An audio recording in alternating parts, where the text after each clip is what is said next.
Well, folks, the big hand is on the 12 and the little hand's on the 6. You know what that means? It's 6 p.m. Eastern Standard Time, 2300 UTC. It's Wednesday, which means time for Ham Fun with KO4PDI, my podcast. I am here. We don't have any guests tonight. We had Mike last week, K8MRD from Ham Radio Tube. He was on last week. And next week, big surprise, we're going to have Pota Power. We're going to have Vaughn and Julie on the show. They are Pota Power. Their channel's really great. They finally got 1,000. They're going to come on here and help me try to get 1,000 because I only need 21 more people, and I have 1,000 people following me, and I greatly appreciate every single one of you. Somebody may get something as a surprise. Once I get 1,000 followers, we might be giving something away. So make sure you like and subscribe, hit the bell so you get notified, and you'll know as soon as I come on. So what are we going to talk about tonight? Well, first of all, I haven't been doing a lot of live streaming for a couple of reasons. Number one, the ISS is in a particular orbit right now that the good passes come at like 4 o'clock in the morning or 3 o'clock in the morning, or there's no good passes during the day. So yeah, that's why I haven't been streaming live a lot, because the ISS isn't really around. The amount of satellites capable of doing ham radio are dwindling. Some guys are here. I notice Roger's here. Roger's been doing satellites for a while, and he knows that there's not as many as there used to be. If you look at the AMSAT status page, I can actually show you that. If we go to the satellite page, right now it's on my Facebook. Let's go to AMSAT. Let's go to the SAT page first to get it pop up on the screen. Now we'll look at the AMSAT status page. There was a time you could just hit your mouse wheel and scroll right through this whole thing. And yeah, that's it. Mr. Andrews, you're absolutely right. There is a SpaceX launch at 7:14 tonight. There's another launch from Kennedy Space Center. One is on Launch Complex 39. One is on Launch Complex 40. The 40 is a moon lander that they're going to be sending to the moon. The other one is in Starlink setup. 23 more Starlink satellites going up. However, that's not what I'm here to talk about tonight. We could talk about it, but we're talking about satellites. If you look at this chart here, let's go from the top to the bottom. AO123. Very rarely does it work. I don't even have that in my list because I didn't even know it was there. AO27, nothing. It's dead. AO73, intermittent. You can see it's on here, it's off here, it's on, it's off, telemetry only. Not as many as there used to be. AO7A, nobody ever does. Let's see. Oh, we got a new satellite. Roger is telling me we got a new satellite, SO124. Well, let's jump right over to the SAT page and click View All on my satellites. And you said that is SO124. SO120. There's no SO124 listed here. We'll have to get on the CSN Technology guys and tell them to add that satellite. Also, AO123, I'm going to add it to my list right here, is where I'm adding it to the list, and I'll tell it to save my favorites. So we'll add that into the rotation in this window here once it's okay. So I refresh this screen. If it's passing over, it should come up here. Yeah, there it is, AO123 at 8:49 tonight. Although the yellow flag means it was telemetry only, is what they got. Roger, oh, it's listed under Hades. Okay, let's look at it again. Hades. This one, Hades R, is that it, Roger? This one here? What we can do is we can click on this. Should give us a little information about when it's going to pass. Yep, there it goes. Popped up on the screen. You guys couldn't see it. If we click on Hades R and choose that, let me add it to the list and save favorites. Okay, now we'll refresh this. We'll say okay there, refresh this. Okay, that is the right satellite according to Roger. All right, my next pass is at 9:23. It looks like it's only about a 2-degree pass. So we'll skip that. We won't work on that. But anyway, So while I was perusing around tonight, I was in contact with Vaughn and Julie from Poda Power, and we decided that they're going to be on the podcast next week. So next week at this time, they will be on here with me. But if you want to see them right now, we can go to the YouTube channel, and here they are right here. There's Julie and Vaughn, KG4 VET, and Julie is studying for her general. She's trying to get her general. If you tune to, they right now are on 40 meters, 7.215. 7.215, if you want to try to catch them. They're streaming live right now. You can see them on there. I don't have the audio on because it would kind of conflict, make a mess. So I just have the audio off. So yeah, Roger, I got that added to my list. Thank you very much for that. Hades R right there is on there. It's in the list right now. So we'll see if I can get some more contacts.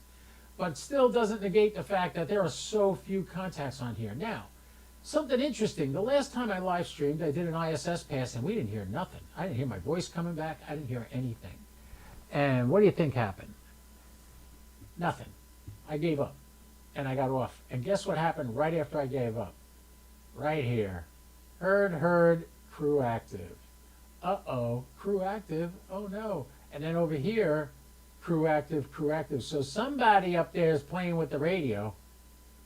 Yeah, somebody's up there playing with the radio, astronaut-wise. So get there, listen to those ISS passes. You might actually get to talk to an astronaut. It's really exciting. I've done it 7 times, and there's nothing better. There's nothing better. So I'm experimenting. It seems as though my chat that I do where it seems like my chat is working the way it was supposed to originally without using an additional program. So I'm really happy about that. So we got that working. As far as the podcast tonight, activated 219.25 according to AMSAT. Oh, okay. So it's not listed as Hades on the AMSAT page, though. Hey, it's confusing. It's confusing. So yeah, M0122 is a pretty good satellite to get stuff on. I was hoping my buddy Don would come on. He did the. They had an experiment there. You know about the Fram 2 experiment that I did a video with Frank Bauer about. You can go back and watch that video from Hamcation. Fram 2 is going to be a polar orbit, which has never been done with humans, going north and south around the Earth. And that polar orbit is they're going to take pictures of the ground, of the poles, and send them 3 different pictures down in 4 pieces each. So each picture will have 4 puzzle pieces. And what they want you to do is gather them and see if you can guess where they are on the planet. So in order to test that, the ISS did a sample of that, doing slow scan TV, sending multiple images down, and that was a test last week. And I saw that, hey, TJ's here. Hey, TJ, welcome aboard. So I saw that was the case, and Don, Whiskey 8 Charlie Papa Tango up in Michigan, seemed to get all the images, and he displayed them. Oh, sorry, I'm tired. That's the other thing. The other reason I haven't been on a lot is I'm working. Yeah, I got a job. I'm driving Uber, and the other day I did 235 miles. I went from Palm Coast, Daytona Beach, from Daytona Beach to Disney, from Disney to the cruise ship terminal, back to my house in Palm Coast. So I was exhausted that day. And my little puppy, who was supposed to be spayed, just got her period. I don't know how that happens if she was spayed, but obviously she wasn't. So she's getting spayed on Friday. And that's going to be a traumatic experience for her. So that's going to keep you busy for a couple of days. She's got to wear the cone of shame and not lick herself and not touch herself, and we'll see what happens. But it's lovely having a pet. I'm telling you, I love my dog. She's a panic. All right, so next week we'll have Vaughn and Julie on here. If anybody has any questions about satellites or about the hand clock I got behind me or anything, give me a shout. Go in the chat. Put something down in the chat. Ask me a question, and I'll do what I can to answer it for you. Julie and Vaughn are still there at the park. Vaughn's call sign is KG4VET. KG4VET is Vaughn's call sign. And if you want to get him there, you can hunt them right now. Last I looked on the POTA website, let's look at the POTA website and see if they're still there. Let's see, they are, yeah, no, yeah, they are right here at 7.215. This is them right here, right here. And I'm gonna respot them again, give them a 5.9 in Central Foxtrot Lima. And I'm going to post that. Hopefully they'll get a few more calls. That was really cool talking to them. And I was chatting with them in text, and they said they would gladly do it next week. And then I saw they were streaming live, and I said, let me jump on there and get on their live stream. So I did. I got on their live stream, got them back in. Oh, TJ's asking a loaded question. What got me into satellites? This goes back a ways till when I was like 10 or 11 years old.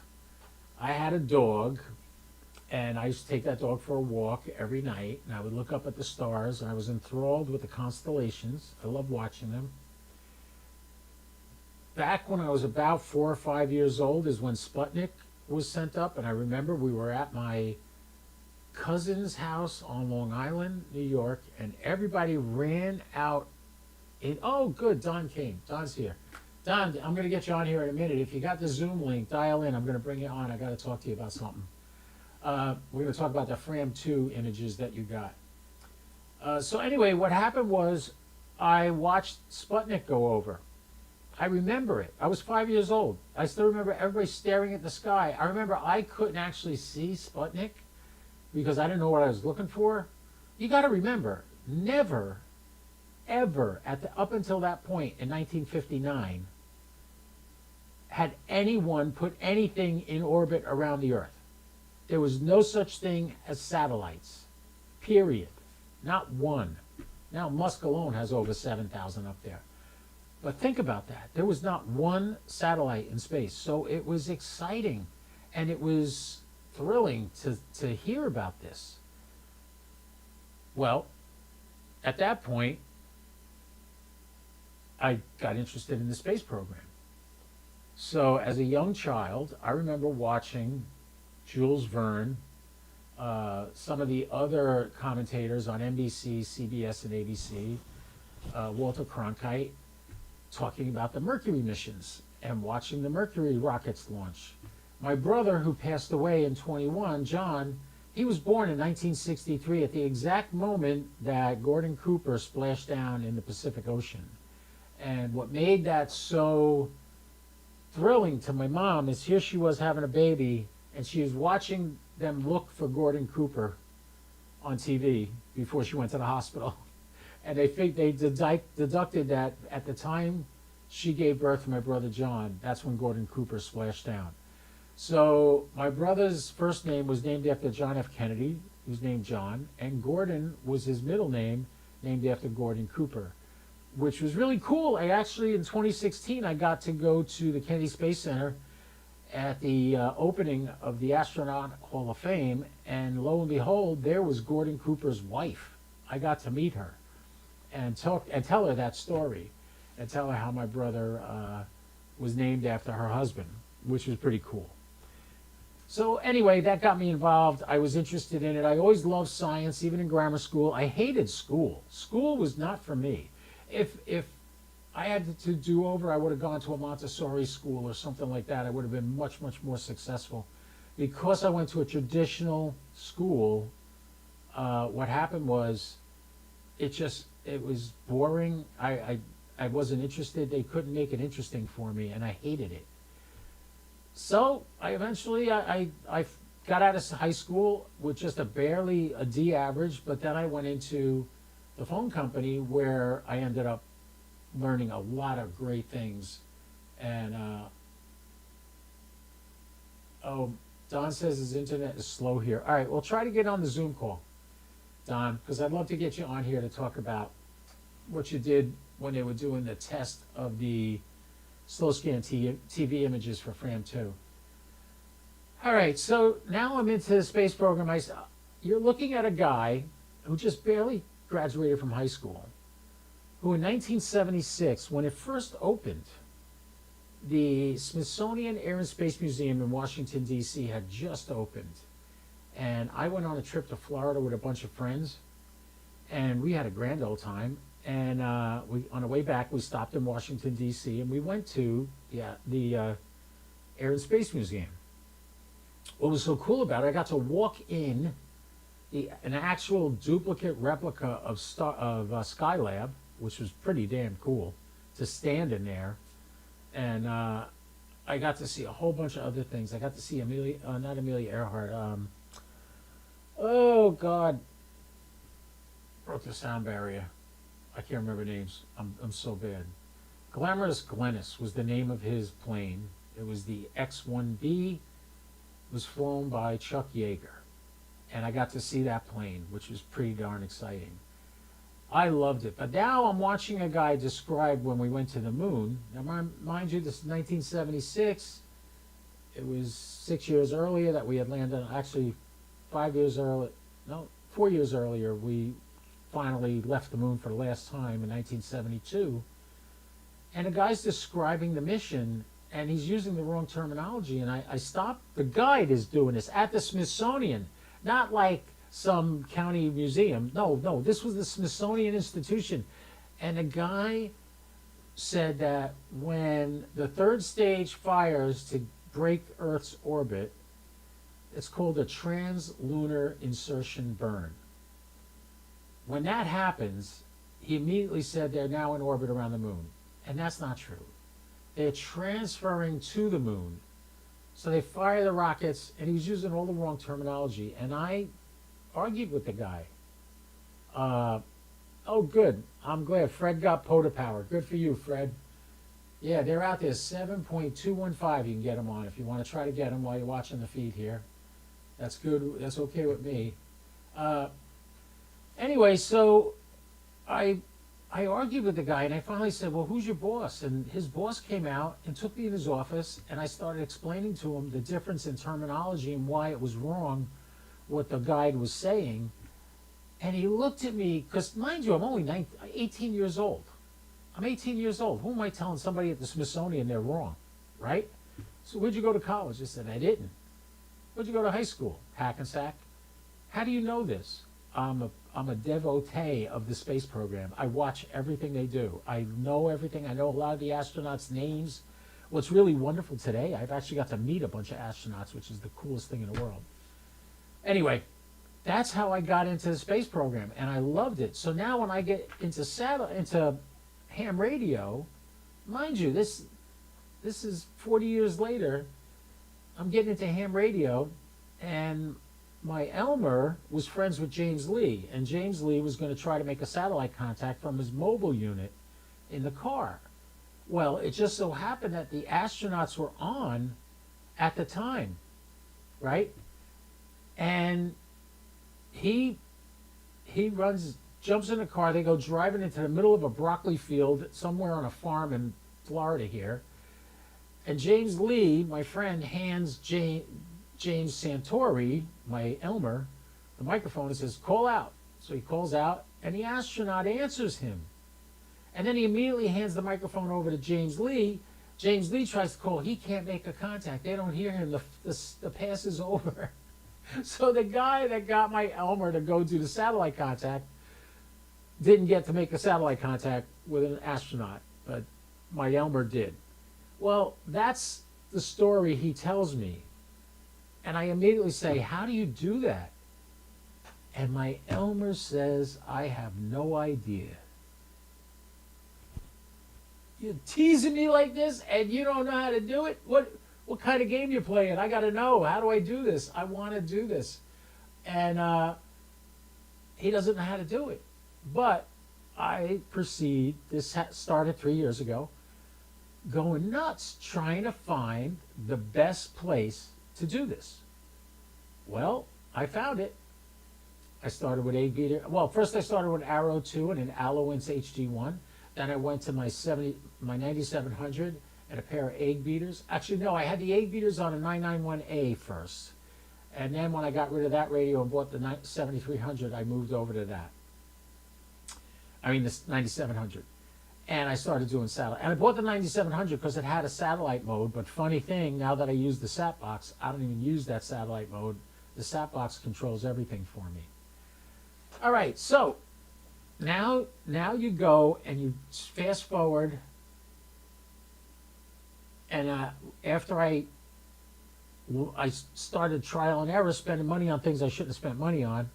However, a few things I got, like the preamps that I use on satellites, come in real handy. I bought those when I had the egg beaters. At the time, they were about $200. Now they're $300 each, so they're not cheap. But anyway, bottom line is that's how I got into satellites. And then I just loved it. And since I'm retired and I'm home all the time, I get, well, not anymore. I get a lot of opportunities to get on the birds, and that's how I was able to make 7 contacts. 5 with Kjell Lindgren, who absolutely loved ham radio and loved being on the ISS and using the radio on the ISS. And then Woody Hoberg, and I had 2 contacts with Woody. I think Don also had that. Don, are you going to try to get in here? Oh, yeah, they are. Let me admit you in right now. I just hit admit you in, Don. There you are. All right. There you are. All right. Can you put your camera horizontal?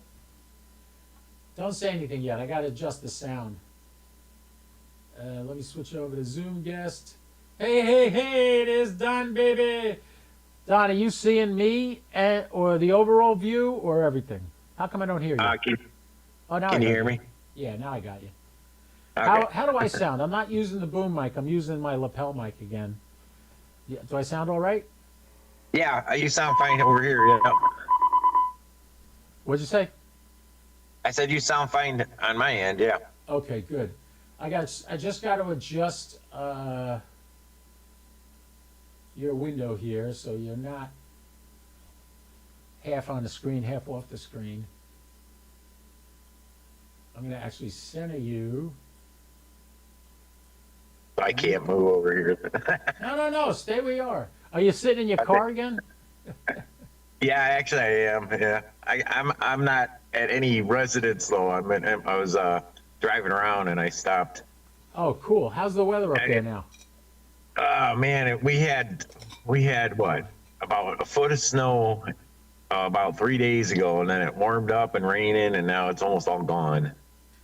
Right. I saw the pictures you put up the other day. That was pretty cool. It's nice to see snow on the monitor from here in Florida. I don't mind looking at it from here.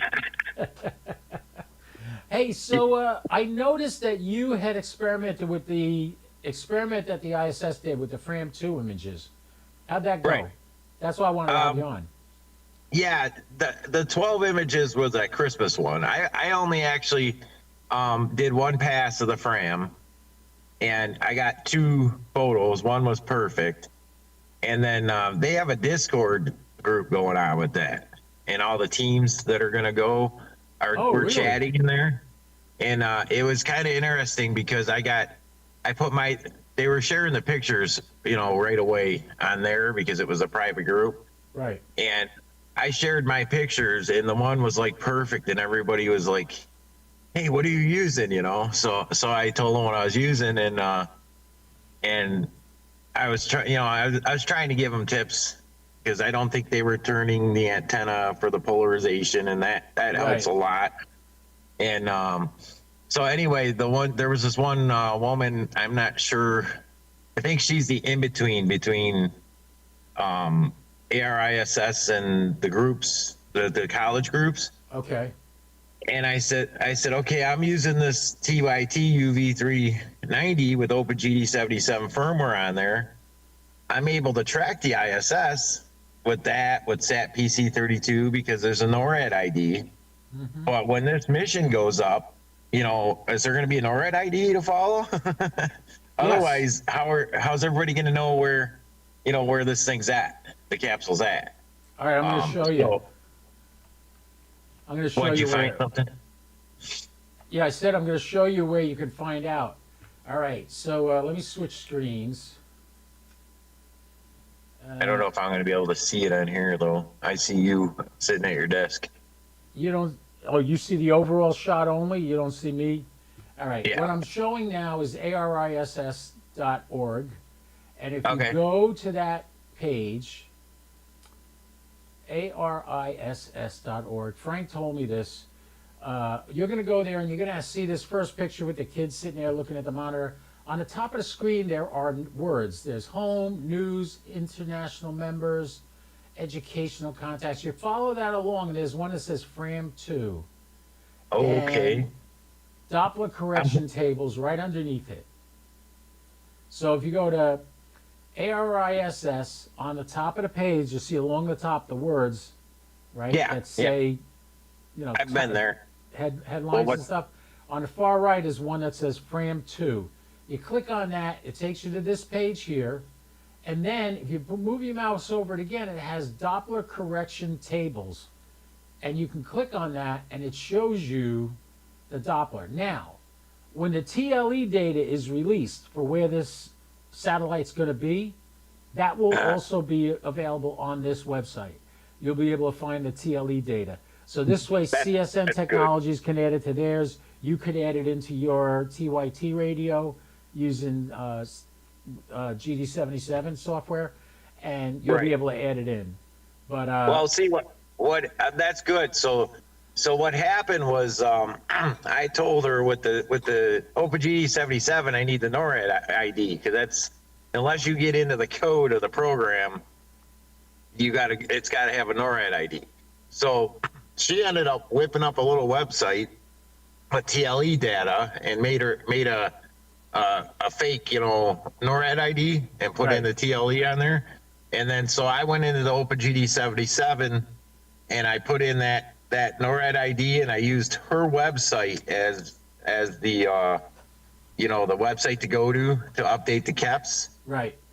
And it ended up working. All it had on there was FRAM2, but it ended up working. So it sounds like from what you said that FRAM2 link, she's going to have a web page that has the data that we can go and do that. So then I did the same thing with SAT PC32 using her link and all that, and it worked on there too. And she got it to work on GPredict and somewhere else. But anyway, yeah. So I spent like a whole evening trying to help her get it to where we knew every way we could to get the Keplerian data, into the different programs and stuff. So that was pretty cool, trying to helping out with that program. I was like, this is pretty neat.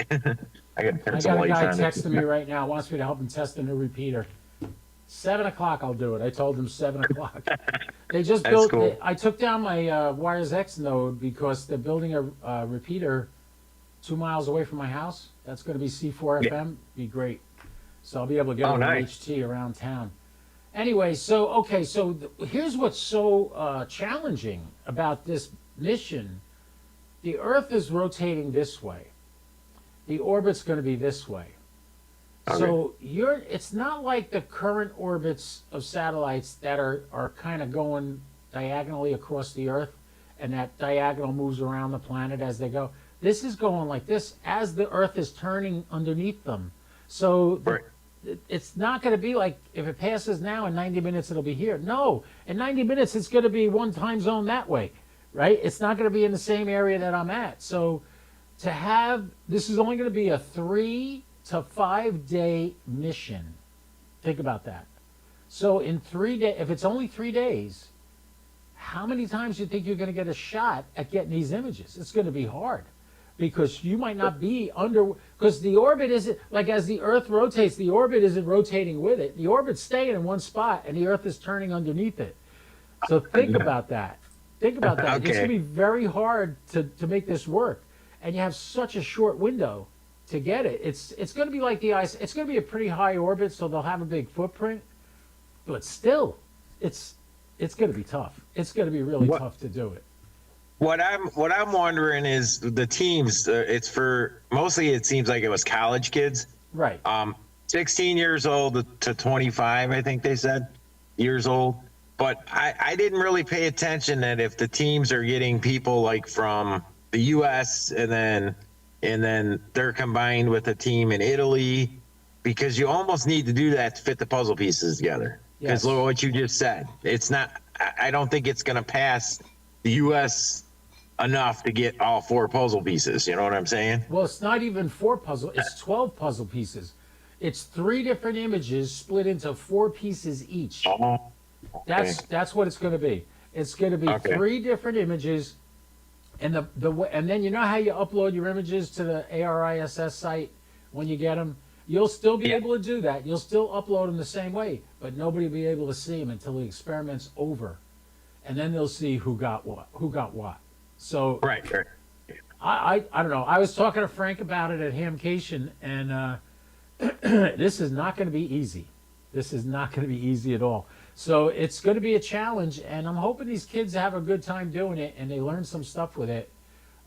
They would really enjoy it. I'm sure of that. Oh, they're already learning now. If you got Discord, Right. look up Fram too. There's and join it. You can participate. And you can help out. And they asked a bunch of questions, and there's a couple other hams in there on the Discord that were chiming in and helping them out. It seems like they're having a lot of fun It's already. called Frame 2 on Discord. I'm just opening up my Discord now. Yeah, to there's take a there's a look. group there. I think I don't know how to say her name, but the astronaut Rebea or something. I The don't one know doing off it, top the of one my that's head. going to be up there doing it. I think I didn't really look at the Discord too much today, but I seen her name popping up. So I think the astronaut might actually be in the Discord too now. Well, that's cool. I have met a bunch of astronauts over the years, which is the first one was, well, I met Jim Lovell in 2016. That blew my mind. I didn't have the money to buy an autograph from him, but I just wanted to say hello and shake his hand. The man's a hero, you know? Oh yeah, I haven't met any in person. I've just talked to them on the space station repeater. Yeah, right? To start my truck, I was That's, getting cold. you know, that's the thing. They have Astronaut of the Week at Kennedy Space Center. And that's where Oh, I yeah. met a bunch of these astronauts. Catherine Thornton I met there. Buzz Aldrin was there. I never got to meet him because he was kind of aloof. He didn't like to talk to a lot of people. But he was there when they opened the Astronaut Hall of Fame. God, there's so many I met. The one I wanted to meet that I never got to meet was Gene Cernan. He was the last man to walk on the moon, and he passed away a couple of years ago. I do have Oh, one of his wow. autographs, which is pretty nice. But yeah, he hated the title "The Last Man to Walk on the Moon." He was like, I want somebody else to go up there and claim that title because I don't want to be the last guy that walked there. Too bad he didn't live long enough to see that, man. That sucks. Yeah, no, I tell you, it's sad to see what's happening with NASA these days because they're the good news is Jared Isaacman is going to take over the reins at NASA, which might really help out a lot. Right. Their Artemis mission, though challenging and exciting, was a stupid move by NASA. I talked to Richard Godot, the son of Garrett, who was the first astronaut to talk on ham radio from space, and this was his son. And in his keynote speech at the event I went to, he said, anybody working on disposable rockets today is behind. You're gonna miss out. You got Blue Oh, yeah. Origin is building reusable rockets. China's starting to build reusable rockets. Musk is blowing everybody away. Musk has put more satellites in space. Just think about this for a second. Musk with Starlink and his other projects has put more satellites in space than every other space agency combined. Just Starlink is well over 7,000 satellites going around the Earth. All right, they're Oh, yeah. small, but still, nobody's ever done what he's done. He holds the Right. record It's for the amazing. most second stages ever built because the second stage they don't reuse on the Falcon 9. So they all get disposed of eventually. Well, that capture when it came back to the launch pad, Right. and they captured it. That is just amazing that they could do that with a rocket. And the logic behind that is the fact that if they had to put legs on that rocket, like Blue Origin is launching a rocket almost the same size as the Super Heavy booster. Right. But their rocket is going to be 100% reusable. They did one launch so far. They had the maiden launch, but they failed on the landing. But that rocket has legs. What happens when you put legs on a rocket? It makes it heavier. It takes away the amount of capacity you have to carry a payload into space, and you need more fuel to land. Yeah. With this, Musk said, well, the Falcon 9 works great, but, what if we didn't need the legs? How much weight could we save? And then he came up with this idea to catch it, and everybody thought he was nuts. Hey, everybody thought he was nuts when he said he was going to land a booster. I'll never forget when that happened, the first time that happened. That was amazing. Yeah. But that's amazing. Yeah, I can't wait. That's how I got into the space program. TJ was asking me how I got into the space program. That's it. I love everything about space, so that's why I love doing satellites. And I love sending my signal up to a cloud, through the clouds, to a floating little box that's traveling at 17,000 miles an hour. And as a result, somebody 10 states away can talk to me. I was listening to that while I was waiting to come on here, and it's kind of interesting because when I was a kid, I wanted to be an astronaut. They had the space shuttle program was in my era, and of course the Challenger explosion and then the Discovery breaking up, and I was always into the space stuff too. I wanted to be an astronaut, and I just never did. I never went that direction. By the way, it was Columbia that broke up on reentry. Or Columbia, the Challenger you're right, Columbia. that blew up on launch, and the Columbia just. Yeah. The sad thing about Columbia, that was so avoidable. They knew from day one that foam on the external fuel tank was falling off all the time. And the original the first 3 launches, the fuel tank was white. They painted it. But then they realized how heavy the paint was, and they said, stop painting the insulation. So they stopped painting it. I don't know if they had the problem with the insulation falling off when it was painted, but they definitely had that problem. It's just like the problem with the solid rocket boosters that blew up Challenger. They knew that the O-rings were failing, and they did nothing about it. And Morgan Thiokol, who made it, screamed and yelled and said, wait a minute, wait, it's too cold. And they said, shut up, we're sending this rocket up. It's the first teacher in space. And they killed it. Yeah, they wanted the publicity, and they paid a huge price for that. Yeah, but it was funny too. And then you were talking about, when you got into it, I didn't know anybody that did satellites for ham radio, so. I didn't either. Somebody mentioned, I didn't know anybody either. Right, yeah. So somebody mentioned it to me, so I looked it up, and I actually put it in my mobile radio.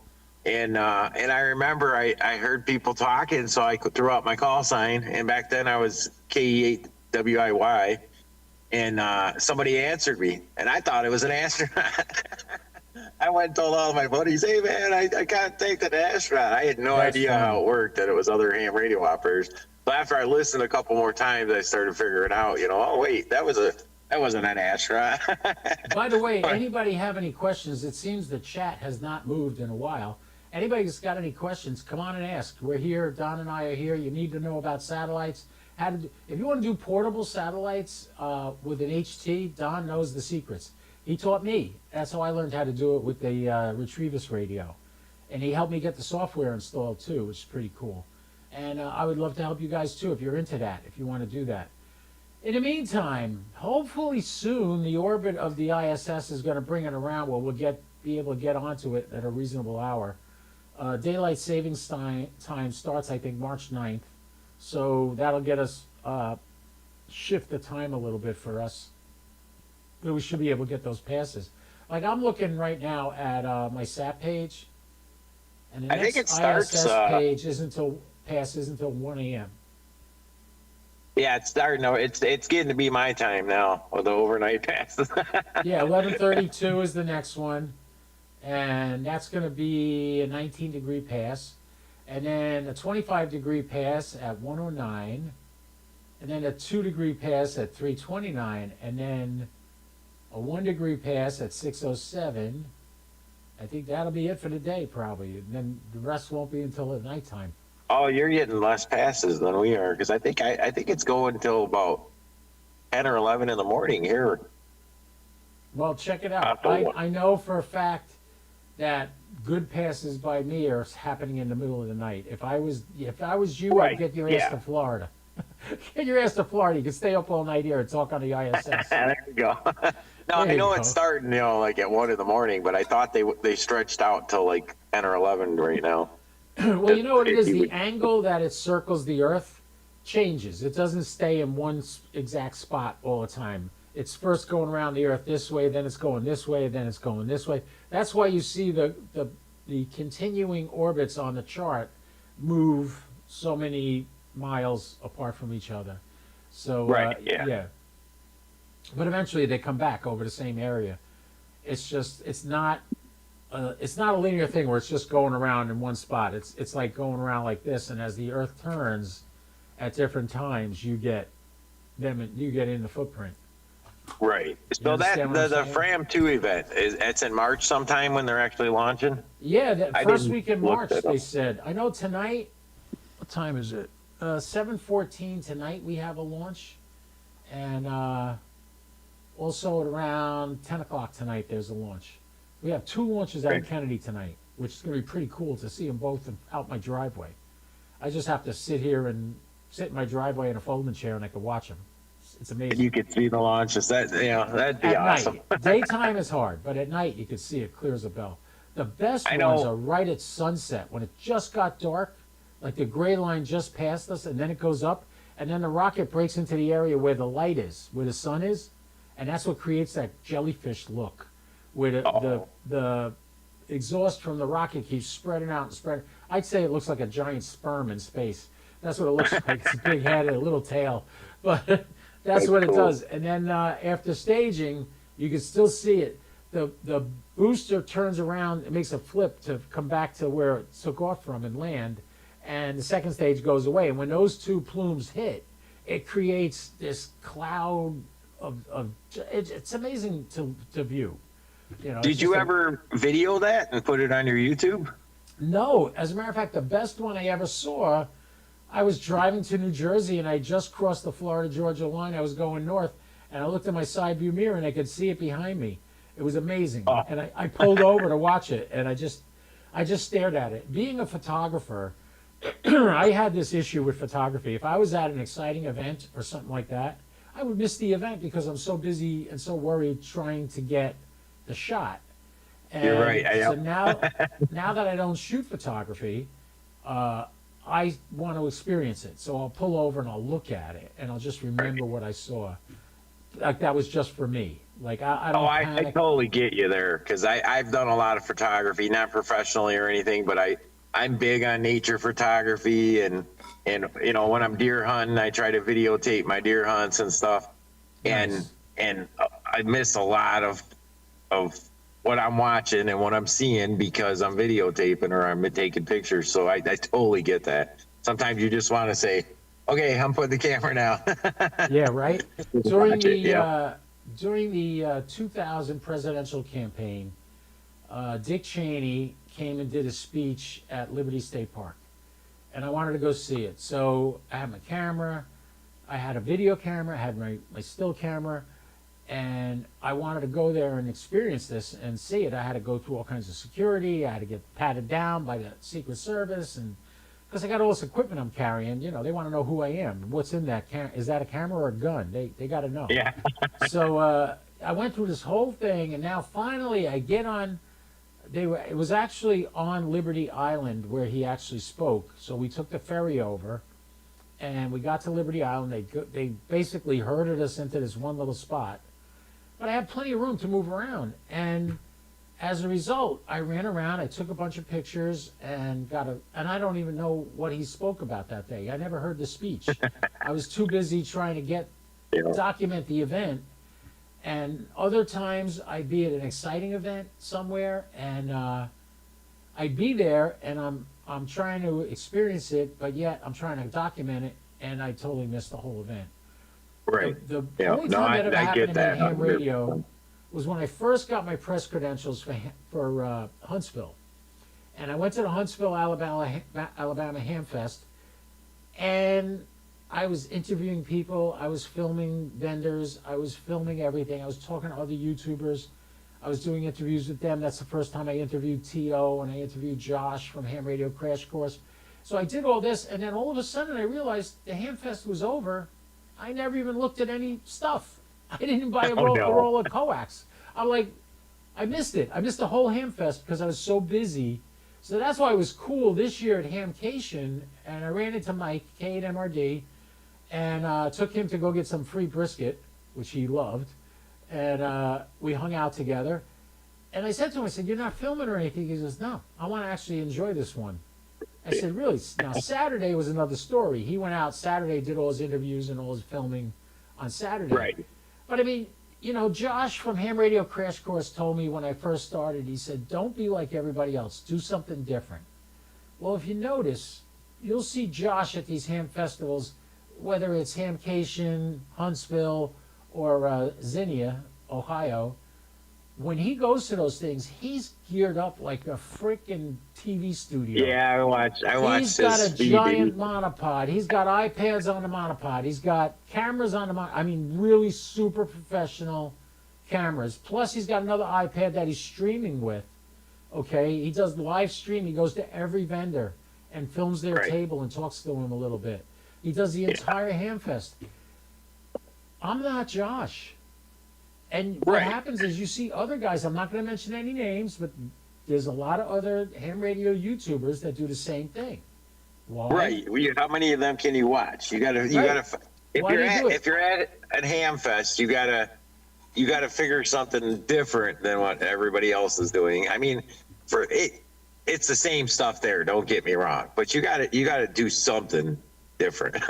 I agree. I totally agree. And for you guys that are watching, Don and I think, are the only two that actually stream live our satellite contacts. I think we're the only two people that actually do that. Everybody else will film it, they'll edit it, and they'll put it up later.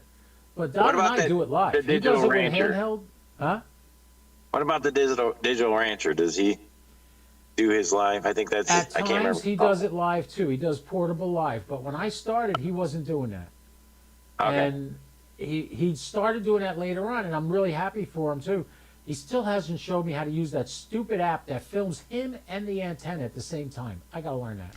That looks like a lot of fun. He literally has his camera like this mounted on the antenna, and the camera in front is looking at him, and the camera on this side is looking at where the antenna is pointing. With his phone?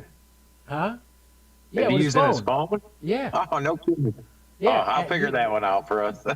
Yeah, If there's that's a way to possible. do it with iPhones, and he does it. I forget the name of the app. I downloaded the app, but for the life of me, I can't figure out how to use it.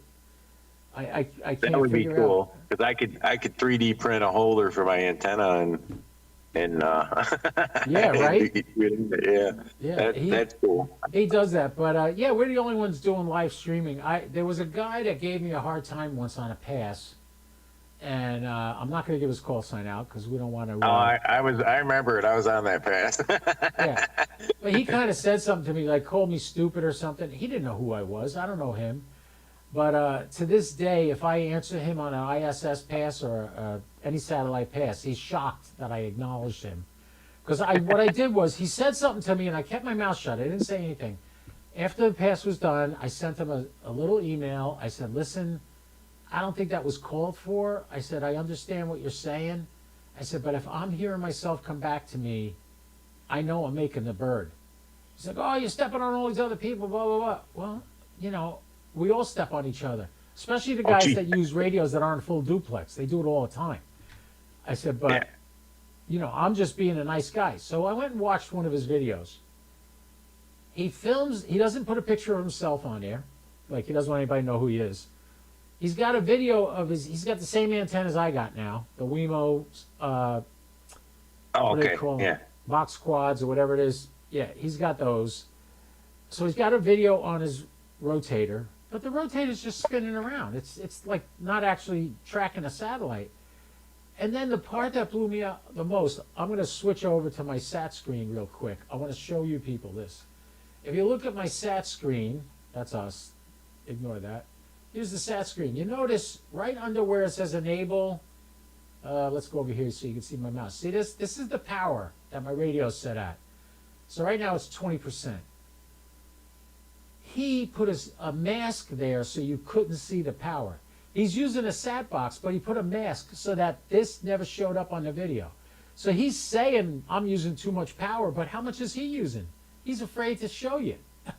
You know, yeah, I get that. And the power really doesn't matter. I swear, I use 5 watts sometimes with Everett Tevis, and I get in it fine. Right. So, well, I'll tell you what the power does for me when the ISS is at the horizon.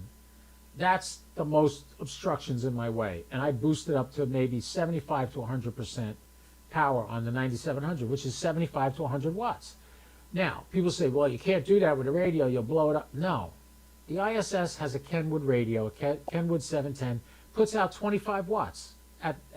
That's what it puts out. When you're retransmitting your signal, it's 25 watts. So if you're doing, you don't have to do 100 watts when it's at the horizon, but now I've been starting like at 50, and as it starts coming in crystal clear, I start turning the power way down to the point where I'm down to 5 watts also, which I think... I was going to say, when you're hearing it crystal clear, you should be able to turn to 5 watts, and you'd be golden, because I'm pointing that antenna with 5 watts and making it in. And what I noticed, too, where they say everybody's stepping on everybody. Right. Only one person can get through that repeater at once, right? Right. Okay. So I noticed, since I don't have full duplex with the HT, if I get a break and I click and I'm like, Whiskey 8 Charlie Papa Tango, Echo November 82, and I unkey, if there's somebody else talking, I didn't step on nobody. They stepped on me, Right. Right. So it's not like, I'm not concerned about that. I'm not messing anybody else up because they're getting in before me. I mean, this stepping on everybody, it's not that. It's just, you've got, 50 to 100 to 200 people all trying to be that one person that gets in that repeater. It's kind of like a crapshoot if you're the one that gets in or not, Exactly. Hey, I'm at 979 followers. That means I need 21 more and I got 1,000. So jump in there and like and subscribe, hit the bell. I greatly appreciate it. There's 7 people watching right now. Anybody got any questions about satellites, whether it be portable or this? TJ, who was in here a minute ago, I think he's still here. TJ got to work a satellite from my desk. I let him come to my house and sit here and use my rig and talk on a satellite. He had a great time doing it. And it's amazing, I'm an old hat at this now. I'm used to it. I'm used to pausing and giving people time to talk. And I watched him, and he was getting frustrated because it was hard to keep track of everything. But he did pretty good. I think he made 3 contacts. We got 3 confirmed contacts from that pass. And I'm happy for him that he was able to do it. But it's an exciting thing to do. I'm looking at my 7300 right now. I was listening to POTA Power before, and let me see something. Hold on, folks. Are they still out there? No, there's